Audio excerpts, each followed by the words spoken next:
Olá, bom dia amigos e amigas aqui do canal Dica de hoje. Quarta-feira você já sabe que a gente tem um compromisso nesse vídeo sem enrolação e hoje eu não vou falar sobre ações, eu vou falar sobre uma pergunta que chegou aqui do João, vou falar sobre renda fixa e fundos imobiliários. A pergunta que chegou aqui é exatamente essa: será que fundos imobiliários é aquele risco de renda variável com retorno de renda fixa? Vamos dar uma olhada nesse vídeo de hoje, vou trazer aqui alguns números que eu acho que podem ser interessantes. Logo depois da vinheta a gente começa, curta o vídeo, se inscreva no canal e a gente já volta com essa resposta.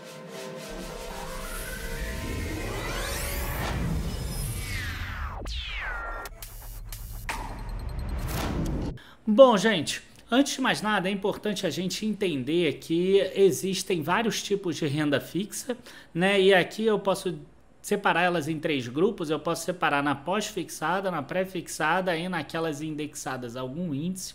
Então a gente vai tentar no gráfico aqui pegar duas dessas. Então a gente vai pegar o CDI, por exemplo, e vamos pegar uma NTNB que existe há bastante tempo. Vamos pegar a NTNB 2035, que qualquer um consegue chegar lá no Tesouro Direto e investir nela. E ali a gente tem também muitos fundos imobiliários, né? A gente tem vários tipos de fundos imobiliários. Então as duas grandes classes que dá para a gente separar é fundos de tijolos e fundos de papel, que são aqueles fundos de recebíveis. Então, só para vocês terem uma ideia aqui, a gente dentro do Dica de hoje, a gente tem um radar de fundos imobiliários e dentre outras informações a gente consegue ver aqui quais são as maiores participações no IFIX. Então o que eu fiz aqui? Dentre aqueles fundos que tem mais do que 4 anos, mais do que 5 anos, eu peguei todos os que têm grande participação, né? Então a gente pegou aqui de tijolos, tá? O HGLG, o XPML, o HGRU e o BTLG 11. Tá? E dos fundos de papel, de recebíveis, a gente pegou o CANIP, o KNCR, o IRDM, para não pegar outro do KINEA a gente pulou, tá? E a gente pegou só esses três.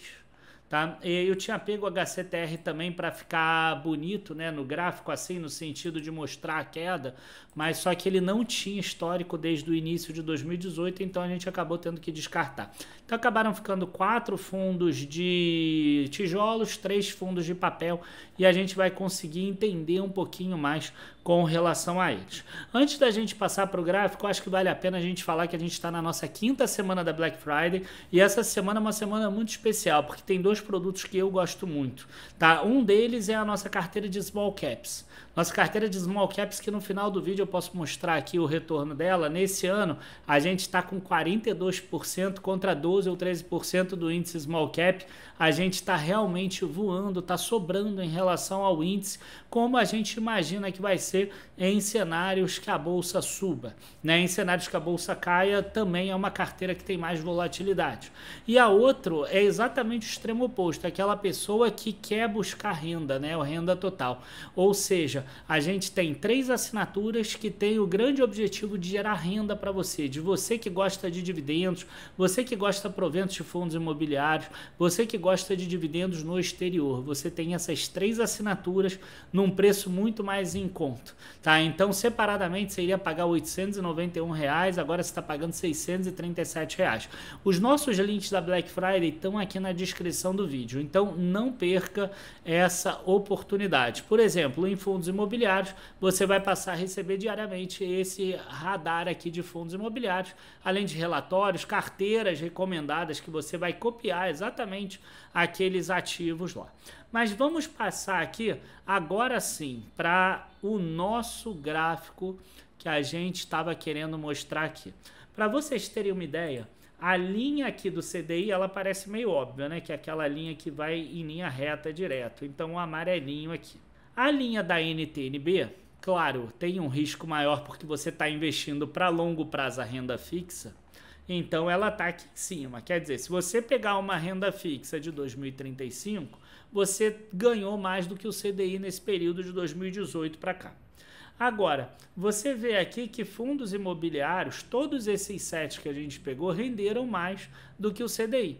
É claro que aqui existe um tal de viés de sobrevivência. O que é o viés de sobrevivência? O viés de sobrevivência nada mais é do que aqueles fundos que ficarão grandes no IFIX, provavelmente são aqueles fundos que fizeram um bom trabalho, né? Então, se eles fizeram um bom trabalho, quer dizer que mais cotistas entraram nele, compraram, eles ficaram acima da cota, fizeram mais emissões, ficaram maiores e aí eles conseguiram crescer.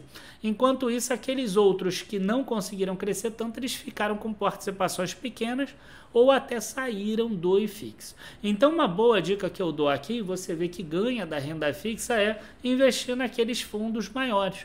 Por mais estranho que possa parecer, porque em ações a gente sabe que aqueles que mais vão render vão ser aqueles que são pequenininhas, né? As ações small caps, por exemplo. Em fundos imobiliários, se o teu objetivo é conseguir ultrapassar a renda fixa, muito provavelmente esses bons fundos imobiliários que têm um grande percentual no IFIX, eles costumam andar bastante bem, tá? Então aqui a gente já vê essa situação aqui, tá? O que a gente tem aqui? Os fundos imobiliários, tá? De tijolos aqui, a gente consegue ver que os 3 estão muito próximos aqui, né? O verde, o marrom e o azul, que nada mais é do que o BTLG, os 2 da CSHG aqui, o HGLG e o HGRU. O XPMOLs, ele ficou um pouquinhozinho abaixo aqui, mas eu tenho dúvida também se ele estava listado desde o início de 2018, agora pensando aqui bem. É que a linha aqui ela some um pouco, pode ser que ele não esteja, tá? Mas é estranho esse número daqui. Em relação aos de recebíveis, a gente vê que eles estão nos 2 extremos, né? O Iridium, que tomou mais risco, andou muito bem aqui nesse período e agora está em queda. Enquanto isso, os do Kinea, eles estão aqui embaixo, ainda acima do CDI, mas um pouco acima apenas. Quer dizer, o maior e os menores. Mas no curto prazo agora, o IRDM é o pior, ele é o que está trazendo mais dificuldades aqui. Então aqui a gente tem uma relação de risco versus retorno que precisa ser observada também. O que acontece nos fundos de recebíveis aqui que eu acho que é importante da gente falar? Por exemplo, o KNIP, né, que é o KNIP, que é um daqueles 2 que estão só um pouco acima do CDI, hoje ele tem títulos IPCA mais 8,18% ao ano, né? E eles foram adquiridos a IPCA mais 6,33% ao ano. Então, nesse momento, você tem uma grande perda patrimonial porque a taxa de juros subiu. O que a gente espera? Que quando essa taxa de juros volte para essa média de em torno de 6,33%, o KNIP ele recupere isso e ele passe aqui da NTNB. Tá? Isso é o que a gente espera. É claro que a NTNB também vai dar uma subida boa nesse período, mas menor do que a do KNP. Pelo menos isso é o que a gente espera. Mas o que a gente tem hoje é exatamente isso. Um cenário que piorou e aconteceu esse tipo de coisa. Outra coisa que a gente espera é o seguinte. Como a taxa de administração é 1% ao ano, e hoje a taxa média é de 8,18%, a gente deve ter uma taxa de retorno de 7,18%. Como os fundos ainda têm mais um ou outro custo, a gente pode imaginar que isso vai dar um IPCA mais 6,98%, IPCA mais 6,88%, mais ou menos.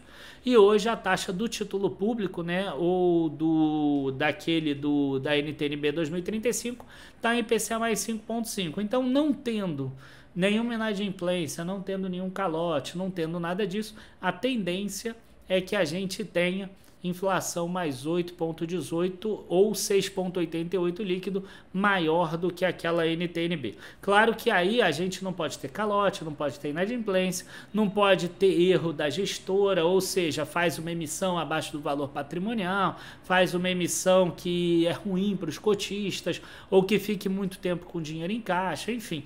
Normalmente as gestões elas vão perder um pouquinho aí, mas de qualquer forma a gente vê que é uma quantidade expressiva expressiva de distância aqui, tá? Eu vou aproveitar aqui para pegar alguns outros pontos aqui.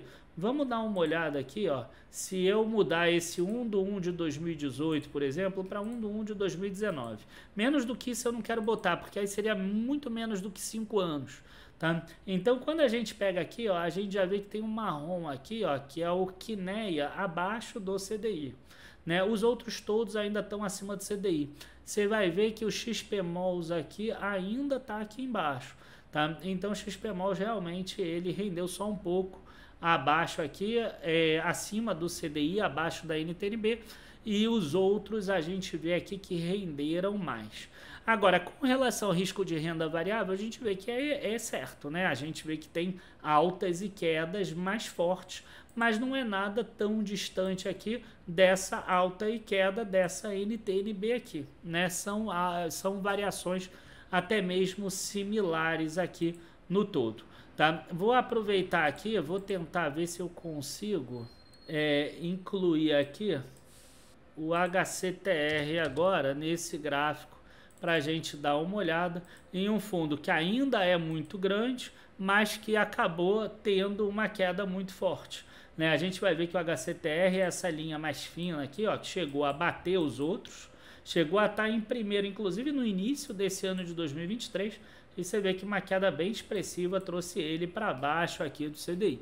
Então, não basta você pegar os maiores fundos também, é importante que tenha algum tipo de análise, né? E aí a gente acaba puxando um pouco a sardinha para o nosso lado. É um pouco do que tem na nossa assinatura de fundos imobiliários, que se você ajudar e levar junto a nossa dica prévia, que é a nossa carteira de dividendos, e você levar junto a nossa dividendos internacionais, dividendos em dólar, você consegue levar todo o nosso combo renda total de renda variável aí por um preço muito bacana, e você vai ter a carteira toda recomendada dessas 3 classes de ativos, para você ganhar muito dinheiro em dividendos, para você ganhar muito dinheiro em fundos imobiliários com esses rendimentos que vem, e para você ganhar dinheiro do exterior também em dólar. Aí a taxa é um pouquinho menor que vem, mas é em dólar, né? Então, quer dizer, a gente espera que o real ele se desvalorize com o dólar ao longo do tempo. Então, se você colocar essa taxa menor um pouco, mais a desvalorização do real, você vai ver que é algo que compete bem com o que a gente tem aqui internamente. Enfim, gente, é isso. Nossa Black Friday tá aí no ar, né? Tá aí para vocês poderem acompanhar. Você pode pegar isso aí no link da descrição. Todos os dados que a gente pegou hoje aqui, que a gente mostrou, eles são já ajustados por dividendos, então eles já incluem que aquele dividendo que você recebeu no IRDM, você reinvestiu no IRDM no dia que você recebeu, ou aquele que você pegou no KNP, você reinvestiu no KNP, tá? E assim por diante. E sim, eu acabei esquecendo de mostrar aquele gráfico que eu falei da nossa carteira nesse ano de 2023, a gente vendo aqui, né, um retorno bastante expressivo, 42% da nossa carteira contra 10% aqui. A gente vê que em períodos de alta a gente acaba tendo um retorno muito forte aqui, né? Assim como aconteceu nesse período aqui também, e é isso que a gente está conseguindo entregar nesse ano. Quem pegou ali em setembro, outubro, quando eu ofereci, na verdade foi mais em outubro, a Small Cap pegou ali um primeiro pedaço um pouquinho para baixo, mas já está com um retorno aqui muito expressivo nessa nossa carteira, e eu acredito que isso vai acontecer de novo. Afinal, 2024 é um ano de queda de juros, queda de juros deve fazer tudo aí andar bastante, tá? Espero que vocês peguem nessa nossa Black Friday, porque se for esperar pro ano que vem, pode ser que boa parte desse movimento já tenha passado. Abraços, bons investimentos, e a gente viu aí a conclusão, né? Fundos imobiliários podem ter um risco de renda variável, até eles são renda variável, mas o retorno é maior do que o da renda fixa na maior parte dos casos. Uma carteira equilibrada aí vai dar um retorno maior. Abraços, bons investimentos e até a próxima. Tchau, tchau, pessoal.